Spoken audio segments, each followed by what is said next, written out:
तुझे तो कुछ दिखाई देता नहीं, राम किसको कहते, कैसे देखेगा? तू तो बाहर ढूंढता है कि जंगलों में राम होंगे या नदी के किनारे होंगे, कहीं पहाड़ पर होंगे।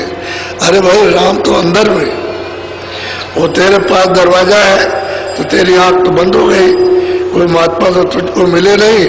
अब यह है कि जो महात्मा मिले थे तो उन्होंने काम किया और करके जीवों का चले गए। अब तो कोई महात्मा है नहीं जो बताए, बहुत विधि से समझाया, एक उन्नत बंदा है, अंदर में कुछ सूझता नहीं, कुछ दिखाई नहीं देता है। महात्मा मिलेंगे तभी तेरी आंख खुलेगी, तब तुझको दिखाई देगा, तब तेरी समझ में आएगा कि राम क्या है, तब समझ में आएगा कि कृष्ण क्या है, तब तेरी समझ में आएगा ब्रह्मा विष्णु महादेव क्या है। और जब तक तेरी आंख बंद रहेगी तब तक मैं कुछ भी समझाऊं तो तेरी समझ में कुछ नहीं आएगा। समझाते तो पंडित सबके लिए, कौन ऐसा आगे जो नहीं समझाए। एक पंडित जी कथा कर रहे थे तो उन्होंने कहा कि देखो ब्रह्मा की विष्णु की और मतलब शिव जी की पूजा किया करो। और तो कथा में सुना रहे थे तो एक आदमी आया सुनने के लिए, तो चुप रहा, कुछ बोला नहीं।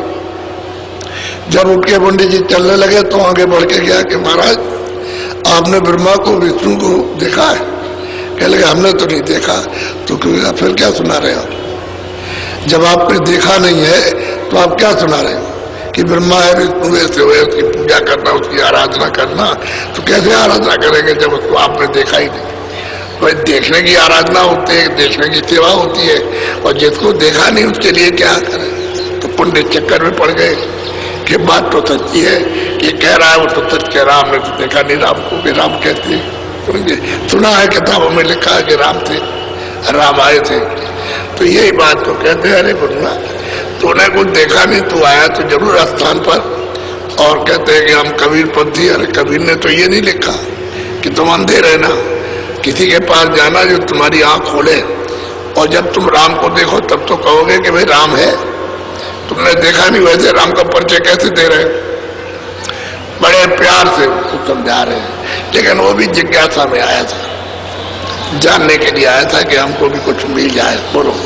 हे स्वामी सत सत तुम भाखी, समझ परा बूझी सब साखी। अब वो गुनवा कहता है स्वामी जो आपने वर्णन किया है वो सब सत्य है। अब हमारी समझ में आया कि जब तक ये महापुरुष नहीं मिलेंगे तब तक हमको कुछ नहीं मिल सकता।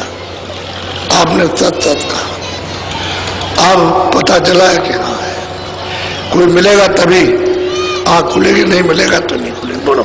ये सब काल जाल कर लेखा, अपने मन में किया विवेका। वो देखता है कि भाई ये तो काल का जाल है, जिस काम को हम करते हैं काल जाल है, और इसी में हम फंसे पड़े हुए हैं। हमने तो कुछ देखा नहीं कि भाई वो सत्य देश कहाँ है, वो सच्चा मालिक कहाँ है, किसने ये बनाया और किसने हमको भेजा है, तो उसने देखा नहीं है। अब उसने विचार विवेक अब उसका उठा कि भाई तो ये सच्ची बात है। बोलो। पुनि गुनुआ बोला असबानी, महू आप चरणन लपटानी। अब वो गुनुआ ने कहा कि स्वामी अब मेरी समझ में आया, मैं तो आपके चरणों का दास, मैं इन चरणों को छोड़ के अब नहीं जा सकता। आप अपनी कृपा, अपनी दया कीजिए, दया दृष्टि कीजिए, और हमको भी वो आपकी कृपा से मिल जाए, हमारी आँख खुले मिले, आपकी दया, हम आपको छोड़ेंगे नहीं। अब उसकी समझ में आया कि संसार तो ये भ्रमजाल है, धोखा है, कोई अपना नहीं नाम किसी के। अब वो सोच रहा है, और बात सत्य है कि उन्होंने जो कुछ भी समझाया वो सत्य सत्य समझाया, उन्होंने कोई इधर उधर की बात नहीं की। और उससे पूछते कि तुम अंधे हो तो बताओ आँख कब खोलोगे? जब आँख नहीं खुलेगी तो राम नहीं दिखाई देगा, तो राम का अनुभव नहीं होगा। बोलो। चरण दास जानऊ मोहि चेरा, कृपा दृष्टि मोहितन है। अब गुरुआ कहता है स्वामी मुझे अपने चरणों का दास समझो, मैं पक्का आपका दास। अपना सेवक समझिए और मेरे ऊपर भी अनजान पर अनाड़ी पर अपनी दया दृष्टि कीजिए। जिसके मुझको पथ मिले रास्ता मिले, पथ कहते हैं रास्ते को, और रास्ते में चल करके हमारी आँख खुल जाए जिससे हम यहाँ से निकल चले, छूट जाए छुटकारे से। इस बंधन में फंसे हुए हैं उससे छुटकारा हो जाए। आप कृपा मांग रहे हैं, दया दृष्टि, दया कीजिए, हम आपका दास हैं। बोलो। मैं पुण्य रहूं चरण के लारा, जीव काज मम करो सुधार। अब कहते हैं कि मैं तो अब चरणों को छोड़ के जाता नहीं, आपके पास रहूंगा, और ये जीव है इसका अपनी कृपा से काज कीजिए, काम कर दीजिए, ये जहाँ से आया वहां पहुंचा दीजिए। मैं तो आपका हूँ क्या। अब इस तरह से सुन करके और प्रार्थना अर्जी कर रहे हैं। अब उनका ये 25वां साल है। घर ही में रह करके उन्होंने मालिक को आज अंत को प्राप्त कर लिया, और तब वो घर से निकल करके बाहर आए और काशी में उपदेश कर रहे हैं। बोलो। अब मैं शरण आपकी लीना, राम काल धोखा यह चीज। कहते हैं कि भाई हमने तो अभी तक ये कहा था कि राम हमारा काज करेंगे, लेकिन हम धोखे में फंसे रहे, हमको तो आज तक नहीं मिला, धोखे में रहे और हमारा तो कोई काम नहीं किया। अब हम आपकी शरण में आए, इस शरण को अब नहीं छोड़ेंगे। अब आप कृपा दया दृष्टि इस जीव पर कर दीजिए और इसको छुड़ा लीजिए, जैसे भी हो, और जो कहेंगे वही करेंगे। बोलो।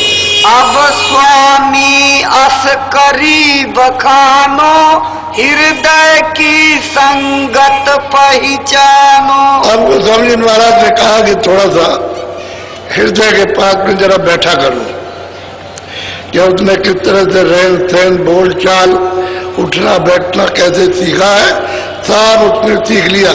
तुम उसके पास बैठोगे तो तुम्हारी समझ में जल्दी आ जाएगा।